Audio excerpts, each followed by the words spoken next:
하나님의 말씀 사도행전 2장 42절을 같이 읽겠습니다. 이번에 같이 읽도록 하겠습니다. 시작. 저희가 사도의 가르침을 받아 서로 교제하며 떡을 떼며 기도하기를 전혀 힘쓰니라. 아멘. 사도행전 2장에 지금 이 말씀은 이미 초대교회의 오순절 역사가 일어난 후에 사도들의 가르침을 받아서 생활하는 성도들의 삶을 지금 기록하고 있는 것입니다. 본문의 말씀처럼 성도들은 지금으로 말하면 교인들이죠. 신앙 공동체에 속한 교인들, 성도들은 제일 먼저 사도의 가르침을 받았습니다. 사도의 가르침. 여기 사도는 성령 충만한 예수님의 제자들, 사도들인 것입니다. 이때는 이미 사도 바울은 아직 등장하지 않았습니다. 그러므로 여기서 사도라고 말한 이 사도는 예수님의 제자들입니다. 베드로를 비롯해서 다른 11명의 그 제자들, 예수님의 제자들 사도들이 성령 충만하여서 이제 성도들을 인도하고 가르치는 그러한 삶 속에서 성도들은 제일 먼저 이 성령 충만한 예수님의 제자들 사도들의 가르침을 받았습니다. 사도들의 가르침, 이 사도들이 예수님께로부터 직접 배웠고 예수님께로부터 교훈을 받았기 때문에 성령 충만하여지고 이제는 당당하게 담대하게 가르칠 수 있었던 것입니다. 그래서 초대교회의 모든 성도들은 가장 먼저 가르침을 받았습니다. 가르침. 2000년이 지난 지금도 마찬가지입니다. 교회 시대에 지금 우리가 성도들이 해야 되는 첫 번째 일은 가르침을 받아야 됩니다. 그런데 문제는 그 사도들이 지금도 있느냐 이거죠.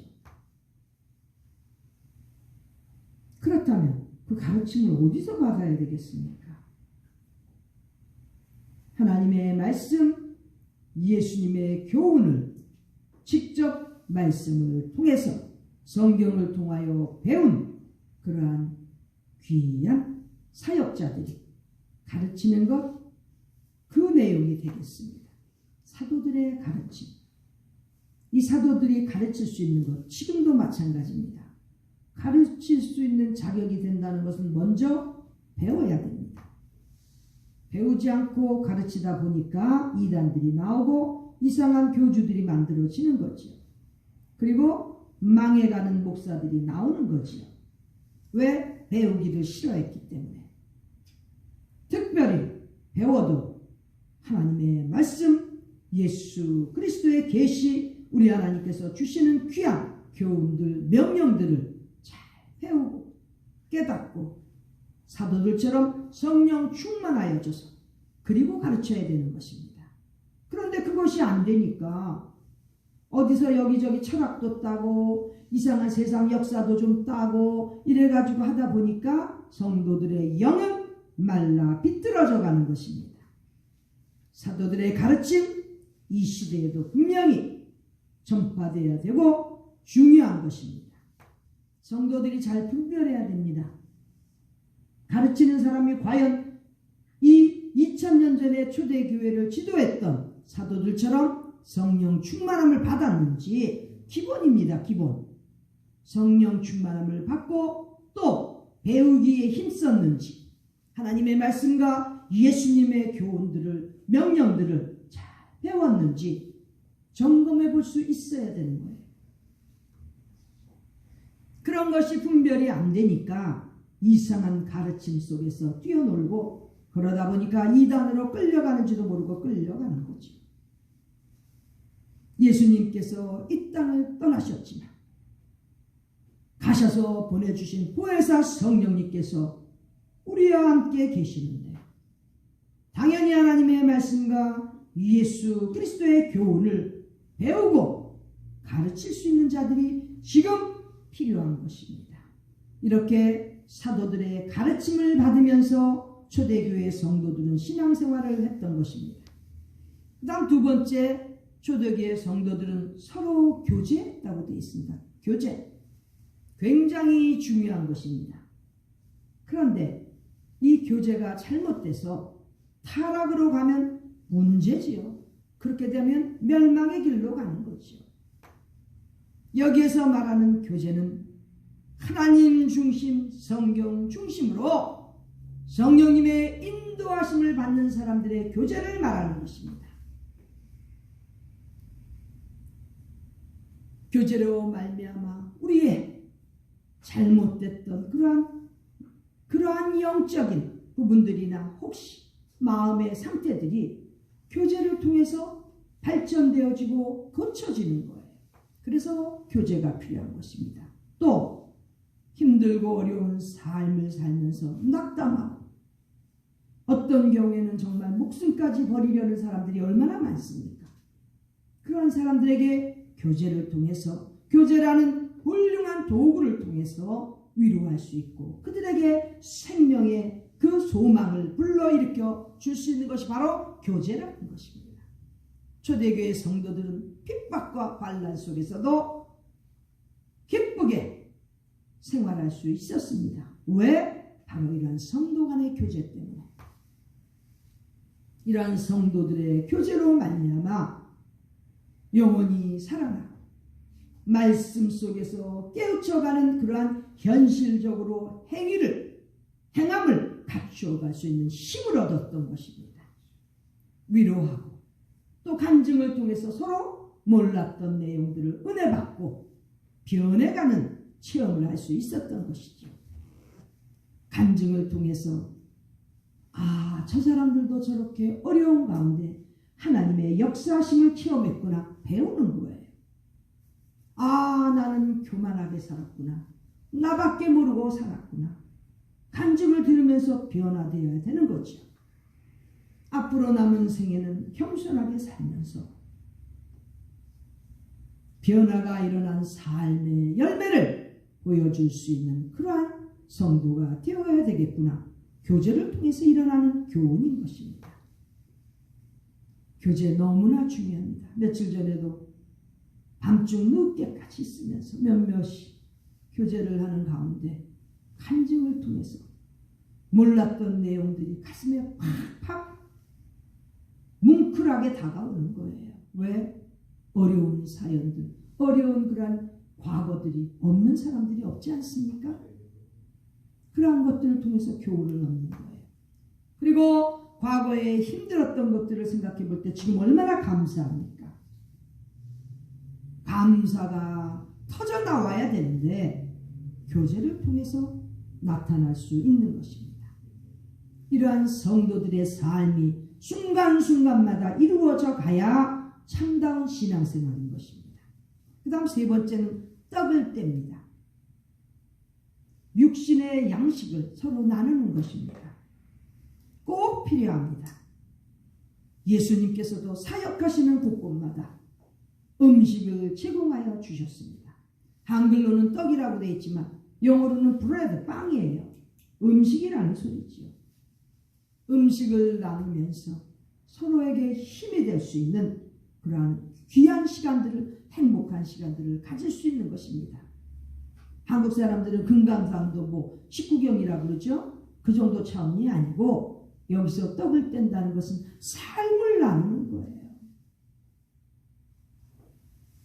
얼마 전에 차를 타고 가는데 미국 목사님이 선교에 대한 내용을 하는 내용을 들었는데 정말 선교라는 것은 선교지에서 돈을 줘서는 안 된다는 거예요. 또 음식 같은 것도 그냥 막 나눠줘서 된다는 게 아니에요.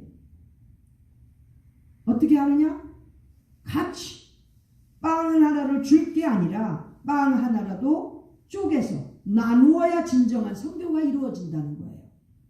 그런데 선교 방식들이 지금 너무나 잘못되어 있는 것은 돈으로 포장을 하고 돈으로 제공하면서 다 했다고 생각하니까 문제가 되는 거지.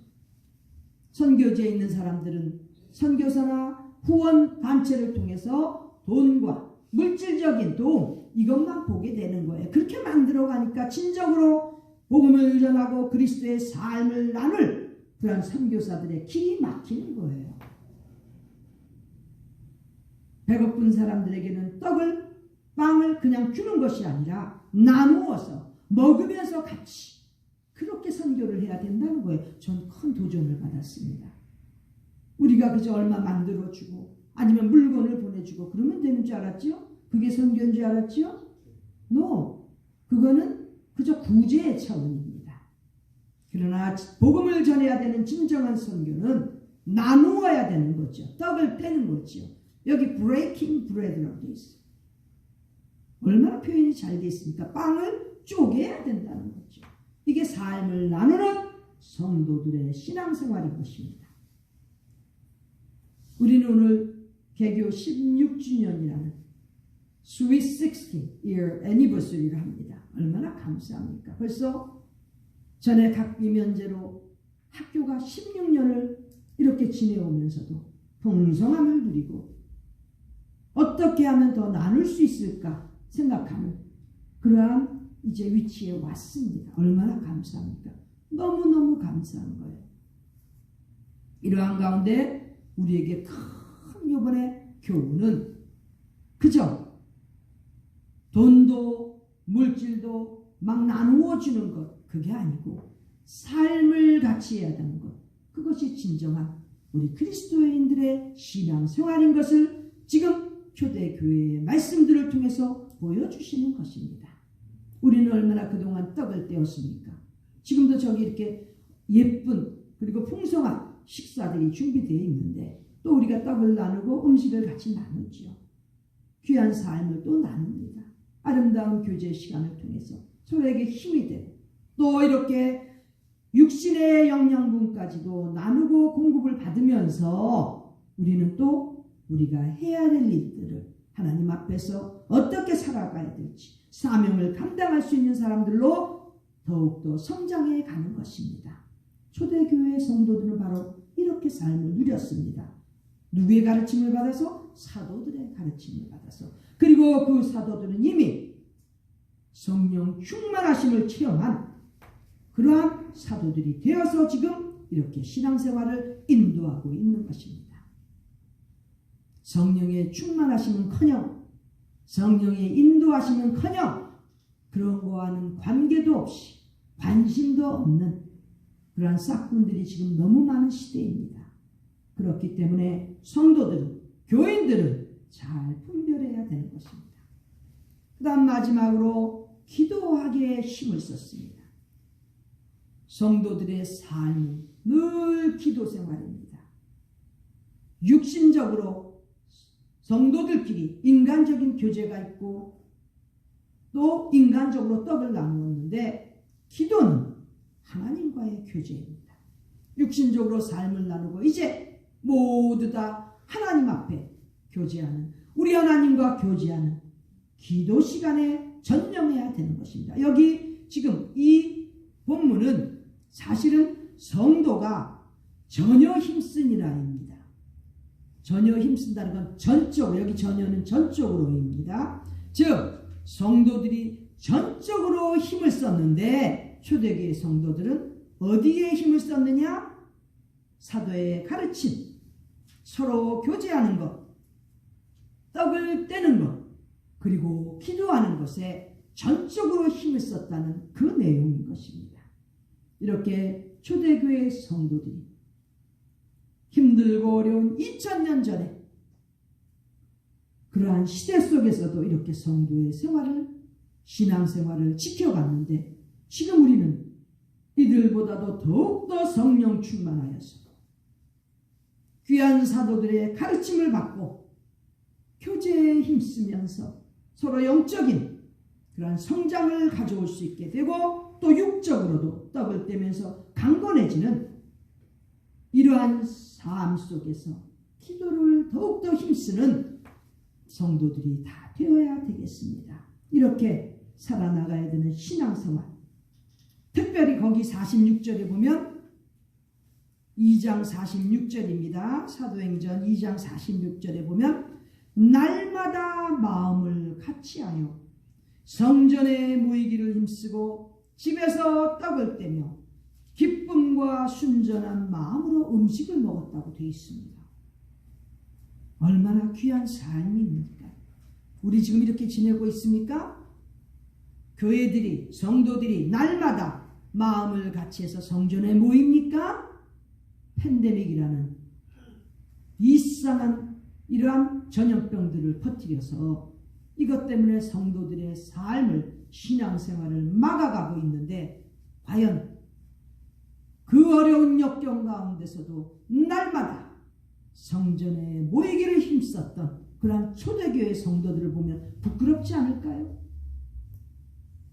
또 집에서는 떡을 뗍니다. 정말 성전이든지 집에서든지 하나님의 백성들, 성도들이 이렇게 아름다운 신앙생활을 하는데 기쁘고 순전한 마음으로 음식도 먹었다는 거예요. 영적인 교제, 육적인 교제가 기쁨과 순전한 마음, 여기서 순전한 마음이라는 것은 진실한 마음입니다. 교인들이요, 항상 좀 진실성을 체크해보는 그러한 기준을 각 교회마다 좀 만들었으면 좋겠어요. 성도들의 생활은 반드시 기쁨이 있어야 되고 진실한 마음으로 먹고 교제하고 하나님 앞에 찬미를 드리고 기도하고 날마다 마음을 같이 하면서 모이게 힘쓰는 이러한 성도들, 신앙인들이 되어야 된다는 것입니다. 2000년 전에 이렇게 했습니다. 이렇게 기록이 되어 있습니다. 그렇다면 지금은 얼마나 세월이 좋아졌습니까? 더욱더 우리는 이렇게 살도록 신앙생활을 하도록 힘써야 되지 않겠습니까? 우리 모두는 이렇게 초대교회의 성도들처럼 늘 성령 충만한 사도들의 가르침을 받고 서로 교제하면서 영적인 성장을 가져오고 떡을 떼면서 강건하여져서 기도와 찬미에 힘쓰는 참 신앙인들, 성도들이 다 되시기를 간절히 바랍니다. 기도드리겠습니다. 존귀하신 하나님 우리 아버지, 힘들고 어려운 가운데서도 신앙생활을 위하여 몸부림쳤던 초대교회 성도들처럼 우리도 이 시대를 살면서 사도들의 가르침에 배우기에 힘쓰게 하여 주시고 또 교제하면서 떡을 떼고 사랑을 나누는 가운데 하나님 앞에 기도하며 영적인 교제를 가져오는 저희들 되게 하여 주시옵소서. 날마다 성전에서든지 집에서든지 모이면서 사랑과 은혜를 나눌 수 있는 성도들로서 늘 기쁨과 순전한 마음이 충만한 저희 모두 되도록 인도하여 주시옵소서. 이 시대를 이겨나가는, 극복하는 승리자로서의 삶을 저희들이 살아나가며 하나님 앞에 설 수 있는 저희들 되게 하여 주시옵소서. 감사드리옵고 예수님의 이름 받들어 기도드리옵나이다. 아멘.